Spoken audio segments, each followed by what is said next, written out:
And that's again back to the showing up online, showing up big. You have to show up. Mm-hmm. You have to show up so people know about you. You have to get so bulletproof belief in what you're sharing and what you're doing that you know you would be doing a disservice if you didn't share it. And that's how passionate you have to be about it.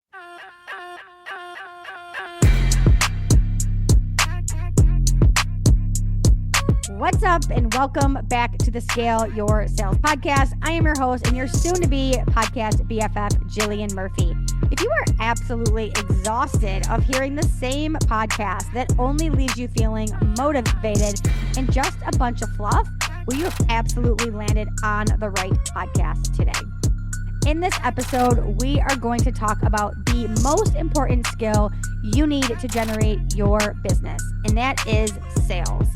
We are going to dive into topics such as messaging, marketing, how to build lead generation organically, and we are going to talk about how to create consistent cash months inside of your business. And we are also going to talk about how to build a company that isn't just about making money, but is also bringing in actual wealth, while getting back to what I know is your most important thing, time freedom.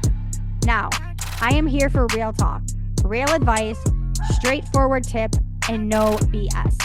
You can always walk away and implement everything that we talk about in our show and move it into your business immediately. But I have to tell you, I am not your typical business mentor. We are going to talk about things that nobody else is probably talking about on the internet. We are going to talk about what it takes to build a real company and not just about how to manifest your business or how you can make $1 million tomorrow. But if that's what you're looking for, this podcast is absolutely not for you. We are going to talk about the real skills to build a real business. Now, I have spent over 25 years in the corporate sales space, generating over $100 million in sales through multiple industries in the online and the brick and mortar space. I have been able to help over 500 entrepreneurs not only grow their sales, but scale their businesses. Several times per week, I'm going to bring you solo episodes, guest episodes, and even hot seat coaching so that you are able to scale your sales. Now, grab a pen and paper, your beverage of choice, and let's freaking go.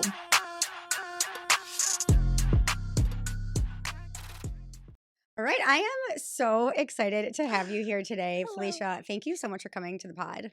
Jillian, I'm so happy to be here. Like, so excited. We were talking for 20 minutes prior to starting this. We're like, oh, maybe we should start this podcast because we have so much to catch up on. We absolutely do. And you guys, we're recording this. This is actually my first live, in-person recording. So, I'm glad that you're kicking it off with me. I sat back and I thought to myself, okay, I'm going to record 3 podcasts live. Yeah. And if I can think of 3 women that I want to kick this off with, you were the first one that I thought of. Really? So I think there's just something about interviewing one great businesswoman, but also your friends is your first time. Yes. It just makes it easier. So thank you so much for being here. Oh my gosh. And I like to say that I'm a fun conversation. Yeah.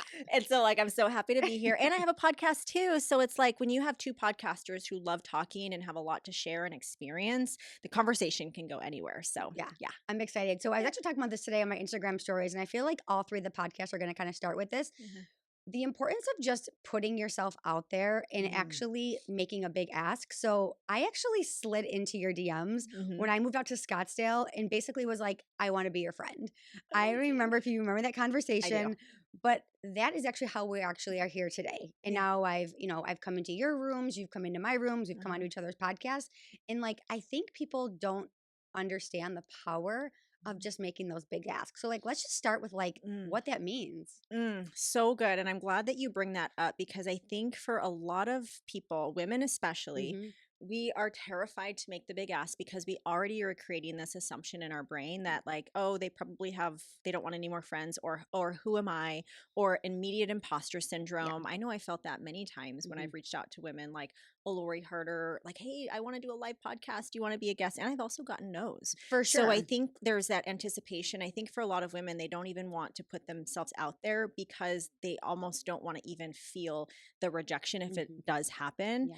And it's you know what? You're never going to know unless you ask. And I'm glad you did because we were fast friends. Yeah. Also, I feel we know a lot of mutual people. And I think also you can feel a vibe through an Instagram post Mm-hmm. or through even mutual people. And I feel like there was that mutual vibe that Yeah. we knew we were just going to like be fast friends. Yeah, I love Yeah. that. And Steph and I were actually talking about this before we hit the recording. And I think even me sliding into your DMs, like you are like a Lori Harder. You are like an icon. Oh my Like when goodness. I moved to Scottsdale and I was like, oh, well, Felicia, everyone knew who you were. No. Like you definitely are that person. So not only was I sliding into someone's DMs to like Mhm. be your friend, but like you are one of those people. So let's Mm, not like thank limit that of who you. you are because you are someone who definitely is up there. I appreciate that. That's something I still struggle with. And Yeah. I know Steph, who right now is behind the Yeah. camera, We know. We talked about it. we had some pretty intimate moments together. I went to my very first, I'm going to a retreat coming up. It's called the Expanders Retreat, my Hmm. second time. And the first time Steph and I went together, and it was last March, almost a year ago now.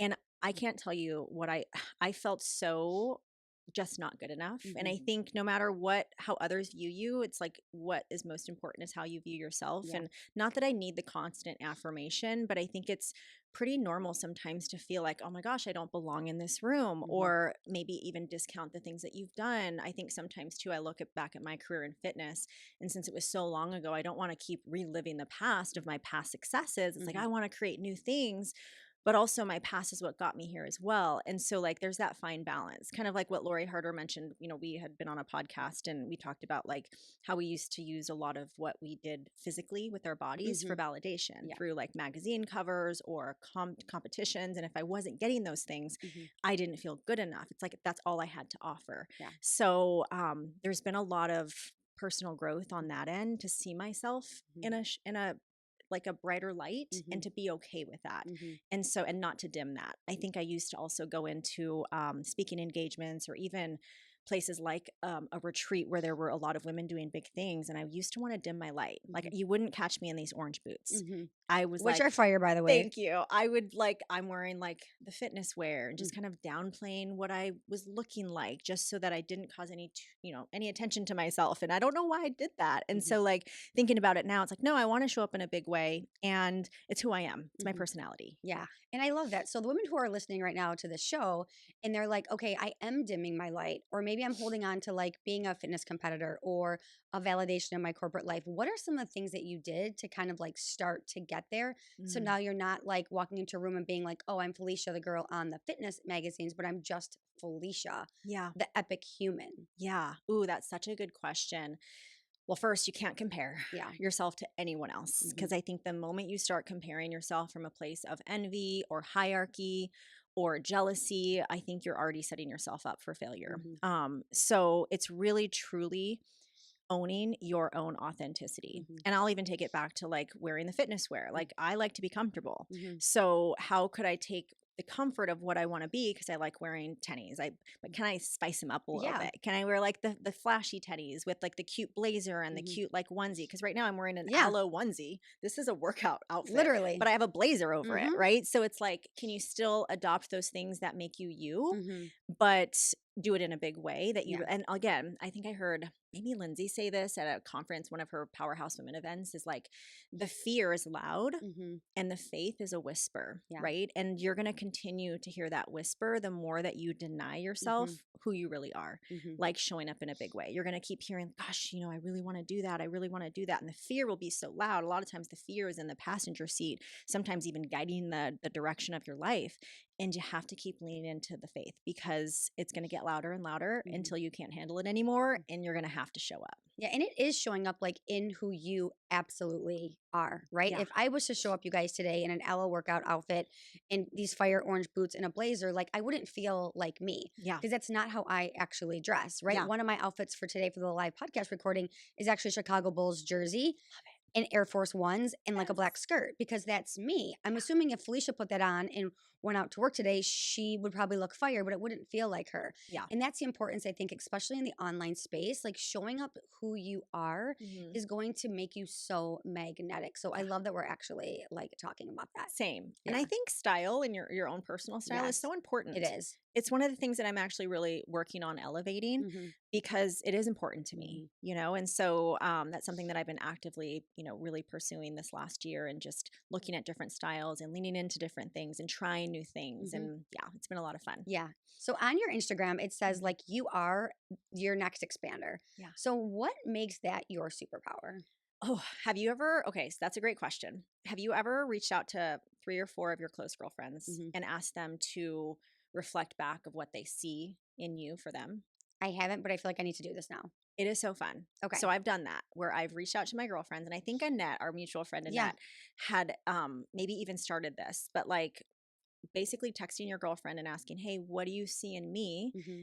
And what does that bring out in you?" Hmm. And the common denominator across the board was you help me really expand what is Okay. possible for me. Hmm. You push me, you trigger me a little bit. Like Yeah. I've even had personal friends tell me that as well. Yeah. See, mine's usually activator. So now I Yeah. like where this is going. Okay. Yeah, yeah, and so, like, I just really leaned into that, and what I realized is, especially with those that were really close to me, is, I was always thinking about new ideas for them or helping them bring their idea to light, or I Hmm. was the one they would go to for advice or to even, like, think a little bit bigger in what was possible for them, so that kind of just stuck. Yeah, Yeah. I absolutely love that. So we were actually talking about you going to Lindsay's retreat, the Expander retreat. Uh-huh. So I know you are always in rooms. You're always at live podcasting events. You're hosting your next live podcasting event. I'm so Mhm. excited. I I bought know. a ticket. One of my Yay. clients is going to go with me. But you being in rooms, how has that actually helped you in your business for you to be an expander? Ooh, that is such a good question. I think first and foremost, it's seeing the evidence of Hmm. what is possible. Yeah.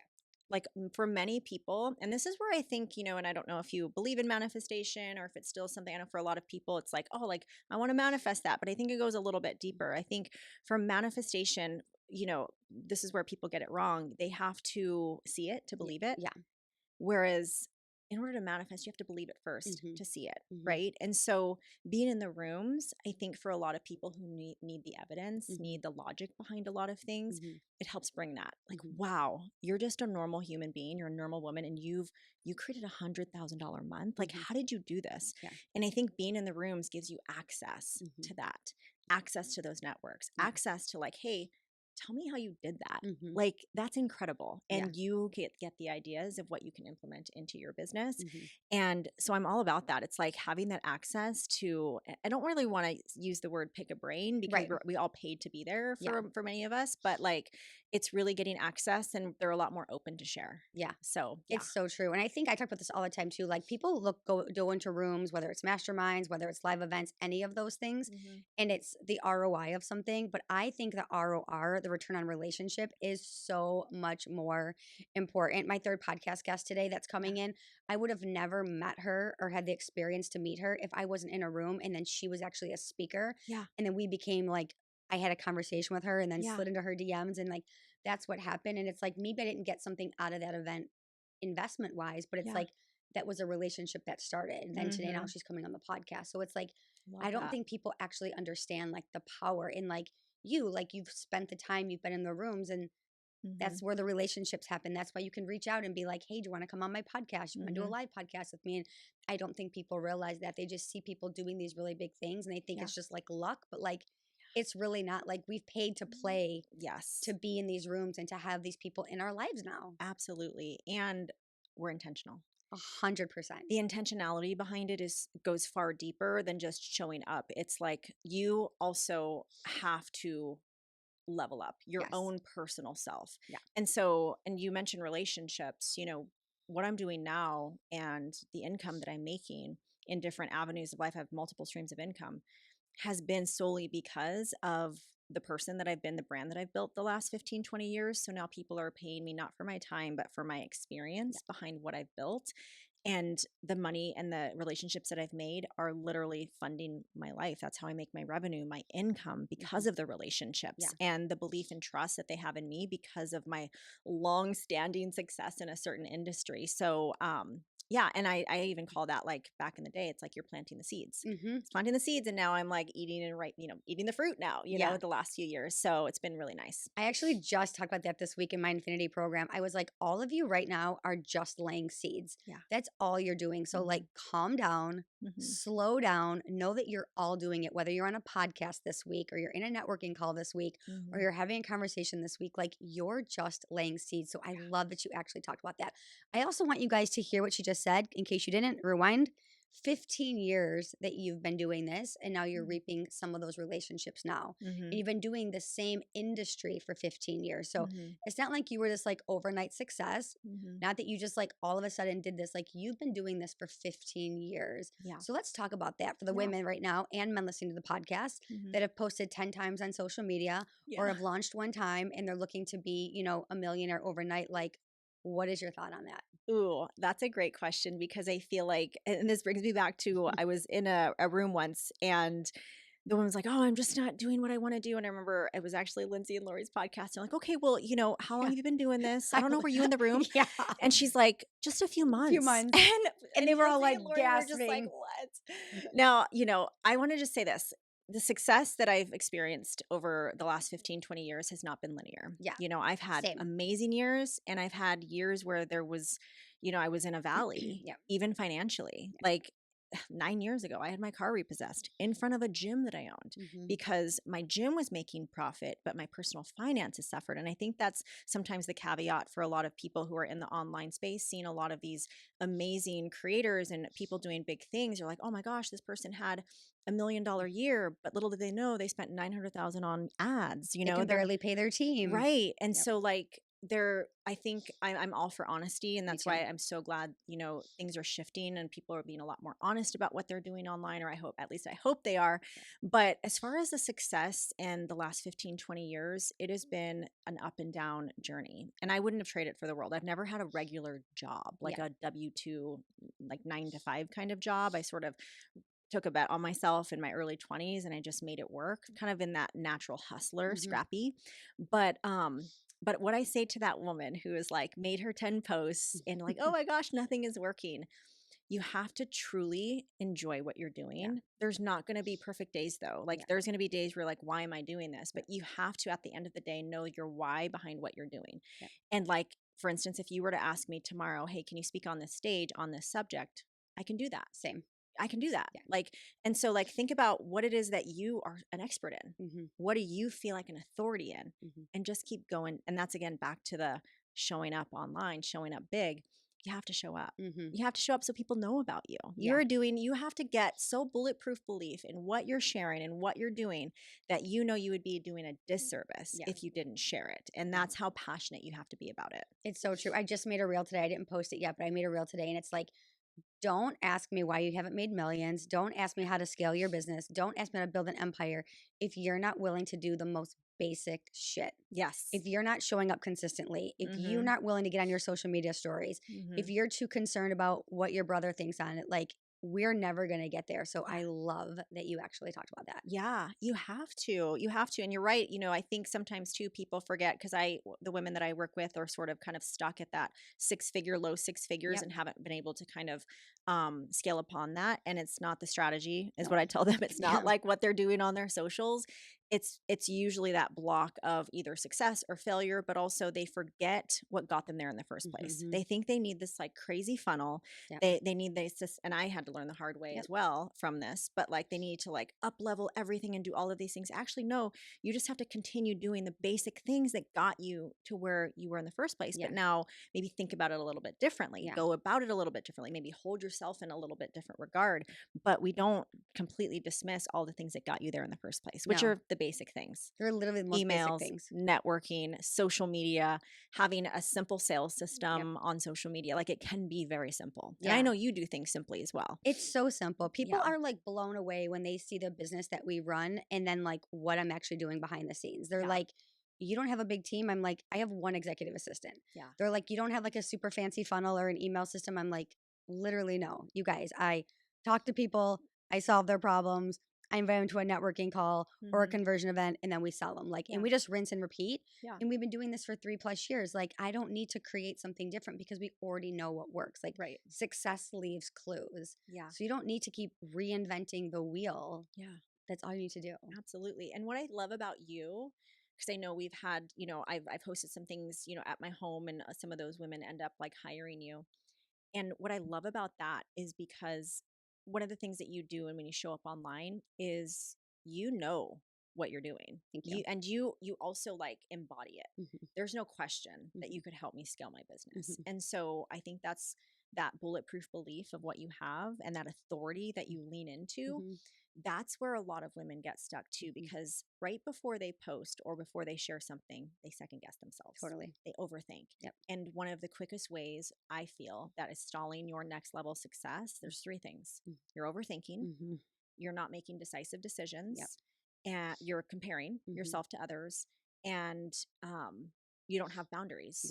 Yeah. Like you're not setting proper boundaries in your life and in your business, that's causing you to leak energy Mm-hmm. everywhere and Mm-hmm. not actually focused on the thing that's going to move the needle in your business. Yeah, it's so true. One of my peers said this to me this week. She was like, I wish I had your ability to make fast decisions, Mm-hmm. not like messy decisions, but like you know what you want in your next step of business and you Mm-hmm. just like take Yeah. action. And I'm like, that is what I do. Like I move quickly. If Mm-hmm. I sit and I overthink Mm-hmm. and I get stuck in it, like we're spiraling and Yeah. then we're moving on to something else. It's like figure out what you want and then like Yeah. take action on it. Absolutely. Yeah. I mean, I have an example of that too. Again, back to like just making decisive decisions. I recently became a franchise partner Yeah, I'm excited to talk about this. with a franchise here in the Valley. Actually, they're popping up everywhere around the US now.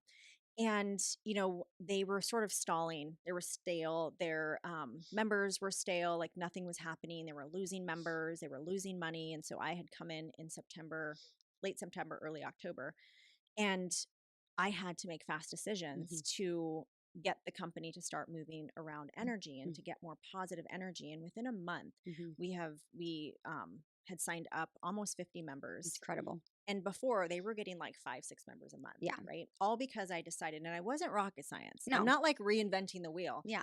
And I you're still sticking to their model. Yeah, I hosted a challenge. Mhm. Like, it's not rocket science. Yeah. I went in there. I said, "Okay, I'm on. We actually have to get this up and running in 2 weeks. Mhm. Let's launch this challenge." We signed so many people up to the challenge, so many new members. The energy shifted. Everyone was coming to me like, "Oh, wow, everything feels different here. Like, what's happened?" Like, I'm getting emails and I'm getting this. They weren't utilizing their email Yep. marketing. They weren't utilizing certain things that you need to do in business that I feel helps a business just basically nurture your people. And it's not rocket No. science. It's just getting someone in there that is going to be decisive about making decisions Mhm. and to execute. Mhm. Because you can have an idea, Mhm. but if you're not actually executing, Right. it's just an idea. You have to be able to like execute it quickly. And so things started shifting and changing and members started increasing and people were having fun. And so and again, it's not rocket science. Mm-mm. It was a simple 6-week challenge, Mhm. but they so desperately needed it. Yeah. So let's talk about that. Let's actually shift. So you've gone from fitness Yeah. to the online space, Hmm. real estate investing, and now a franchise owner. Congratulations, by the Thank way. you. What has been the through line for all of this in your success? Because you've been successful in all of these. Yeah. Ooh, I think it really, I think you can, if you have, so have you ever read the book, oh my gosh, the Straight Edge? Is it called The Straight Edge? Something like that. But simply put, it's like this. So if you were ever once a millionaire Mm-hmm. and you lose all your money, Mm-hmm. the chances of that person becoming a millionaire again are highly likely. Of Kind of course. like, if you think of any successful person who's lost their money and has made it back again in Yeah. some other industry or again, Yeah. because that can happen, Mm-hmm. right? They have oh, it's called the slight edge. Slight That's the edge. book, the slight edge. They have a slight edge. Mm-hmm. And the slight edge is they have the tools inside of them to build the success. Mm-hmm. They know what it's like to actually earn $1 million in their business or whatever income that they know what it's like to build a business. They also know what it's like to have a business fail. Mm-hmm. So what happens when a business fails and you get back up, you create resiliency, Mm-hmm. you create perseverance, you create that you hone that skill of what it's like to like, oh, that didn't work out, but I didn't die. Mm-hmm. Okay, I can do something else. So I think I have that. Mm-hmm. I'm on the Enneagram. I'm a 3-5 profile. Yeah. So if you know what that means, I'm a 37. 3-5 is like they work really well. They're a trial and error, Mm-hmm. and they're very kind of risk averse. Okay. So I think that has really helped in my advantage because I try things out. Mm-hmm. And if it doesn't work out, I move on and Yeah. I do something else. And so I think that's what helped me in the success that I've had in different industries and different, whether it's online, brick and mortar, real estate with my husband. Like I just have the slight edge. I Yeah. have the tools to persevere Mm-hmm. through experience Mm-hmm. and personal development and relationships and networking. And I know what it's like to feel the success Mm-hmm. and I know what it's like and what it's going to take and what I need to do. And so I think people who have done that, and that's why continuing to, build your personal development and to continue to go after those things is going to help you build that slight edge in yourself. Mm-hmm. So yeah. Yeah, that's so good. So I Yeah. want to shift it a little bit because I know that you operate very much in your feminine, but I also know that you must operate in your masculine to be Yes. successful. So let's Yes. talk about the duality I of love both duality. and like Yes. what you have kind of operate in. Oh my gosh, I was definitely in my masculine energy for most of my life. Yeah. Like everything was very regimented, very like list oriented, very data driven, very numbers driven. Even when I would talk about lingo, like in the gym industry, and that's why like being back into it, it's kind of funny because what I wish I knew, what I knew back then, what I know now, I wish I knew back then because I've brought in this feminine energy into everything that I do. Mm-hmm. Whereas back then, everything was just so numbers driven and what I was doing. And I ran myself Mm-hmm. into the ground where I was complete burnout. And so when I talk about feminine and masculine energy, it's not so much a stereotype gender, but it's more of a feeling. Mm-hmm. So like the feminine is the being Mm-hmm. and the masculine is the doing, Yeah. right? And we need both. Mm-hmm. We need both. Most of my day I'm operating in masculine because I am dealing with coaches, I'm dealing with numbers, I'm dealing with P&Ls, I'm dealing with membership. But the way that I incorporate feminine into that is the way that I show up Mm-hmm. and what I'm doing. Mm-hmm. So it's coming from a very surrendered place Mm-hmm. and a very non reactive Mm-hmm. place, a very flow place. Yeah. And so, in order for me to, and I also think that has brought a different energy in the gym Mm-hmm. where relationships are better, Yeah. the team is running better. Even in how they respond, because we have sales scripts. I For sure. create sales scripts for everyone. I think it's important to have Yeah. scripts, but they're doing it from a different place. Yeah. And I think as a leader, you have to be able to actually, one of their team members, one of our front desk gals the other day, she said, wow, because I was in the studio and I was just kind of like, oh, I noticed some smudges on the wall or on the mirror. And so I just go up and I start cleaning and I start doing something. She's like, oh, I could have totally done that. I was like, no, no, no, I've got it. Yeah. She's like, oh my gosh, like I don't really see like owners in here just like Mm-hmm. cleaning up. And I was like, I have to be willing to do the things that you're going to do. Yeah. Right. And I'm not above you Yeah. or below you or whatever. There's no hierarchy Yeah. here, but I'm doing it from this place of, I really want to do this, Yes. Like I really want to clean the mirrors. Yeah. Like Yeah. that's me. And Yeah. so I think I'm so happy that I learned about feminine energy and I was able to get to that place, but that came from the retreats, Mm-hmm. learning new ways of being, Yeah. learning new ways of operating business. And I Mm-hmm. think for a lot of women, we get to this place where we get to incorporate a little bit of that feminine energy when we have experienced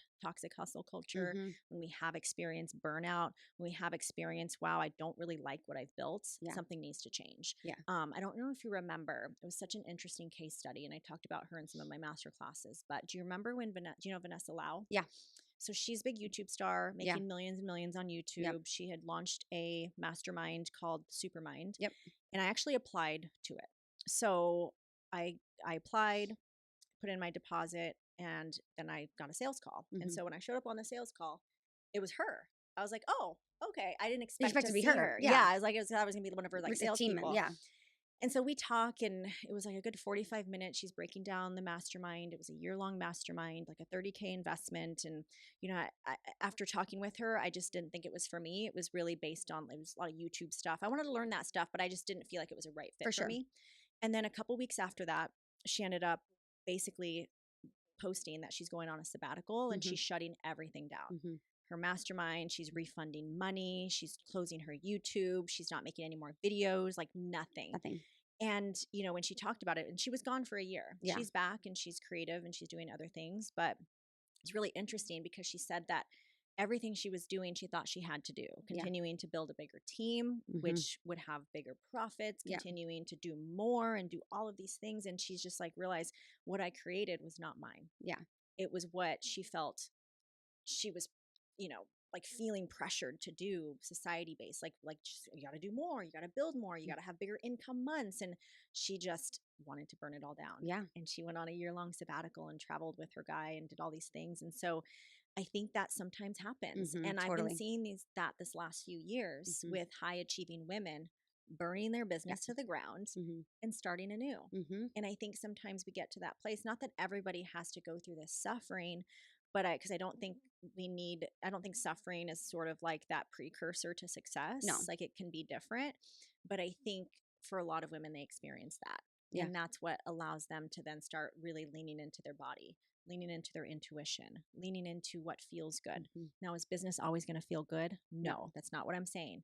But you can incorporate parts of your day that feel really fun and exciting, and you have to be able to do that. And it can't always just be business. Some of my best ideas and best like downloads have come from when I'm not in business, when I'm playing pickleball with friends. I'm like, oh my gosh, how fun would this be to have a pickleball mastermind? Like, Yeah. you know what I mean? Sign me up, by the way. All these things come through, and I was like, this would be so fun.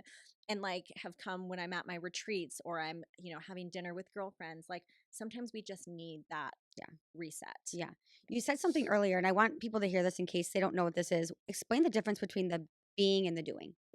That's a great question. So the being, so I'm gonna explain this in two ways. So the doing, okay, so I'm gonna explain this in social media terms so everyone can the listener can understand. So let's say you're creating social media, you're making content, and you post the content. That is the doing. Okay, so you're creating content, call to action. You want to, talk about your masterclass that's coming up, or offer that you're selling, or your event that you're hosting. That's the doing. The being is the energy behind what you're putting out.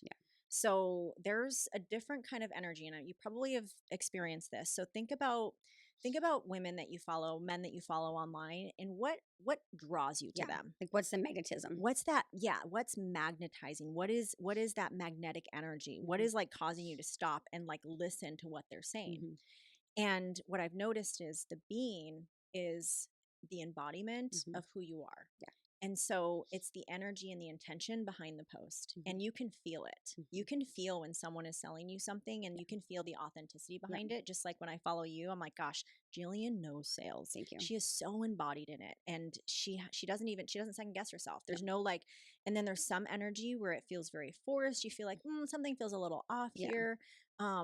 Maybe they're showing up quite a bit and their content is starting to kind of lose quality. Like who knows? But I think there's even like body language signs you can notice, like they're looking away or they're like stumbling. Like you can feel it. Absolutely. Or they're just not creating the content at all. And so that's, if I were just to explain it in terms of like social media, that would be the being and the doing. Yeah. I love that. Yeah. This was such a great conversation. Yeah. So tell our audience, where can they find you? Yes. What do you have going on right now? Absolutely. So, when will this launch, by the way? Probably next couple weeks. Next couple weeks. Okay. If this drops before March 6th, I'm hosting a live podcast event. Amazing. With Annette, my girlfriend. We like to do these podcasts together. Yeah, I'll be there. I'm so excited. And a special guest, which I'm so excited about, Heidi Powell. So good. Yeah, I'm so excited to have Heidi on and just kind of dig deep with her. So that's having March 6th in Gilbert. The tickets are in my bio at Felicia Romero. And then you can check out Om Fitness. If you're in the Gilbert area, Om Fitness is an amazing, it's basically an EMS workout, electromuscle stimulation. So think about when you're at a gym and you're working out and you're lifting weights. So basically you're starting to feel it's probably your muscle recruitment's 40-50% when you're lifting, moderate to heavy weight. And usually that lasts 4 or 5 reps. You're like, oh, really pushing hard, right? Yeah. Well, with an EMS suit, which is an Empower suit, your muscle contraction recruits 90% of your muscle and you're feeling it instantly. And so it's pretty incredible. I actually just took a body scan because I really wanted to see. I saw your booty in that picture. Yeah. And then I also did like a Staiku body scan, and I am floored. I just did this yesterday. And I was like, okay, I haven't been doing anything else but 3 times a week EMS and walking on a treadmill on an incline. And I've lost I'm not trying to lose weight by any means, but I did lose weight. So I lost 6 pounds. I lost 3% body fat. So I'm in the athletic. Again, I'm also like kind of close to where like when I was competing, it was kind of low teens. I'm not shooting for that, but like my body fat decreased. And here's the ticker.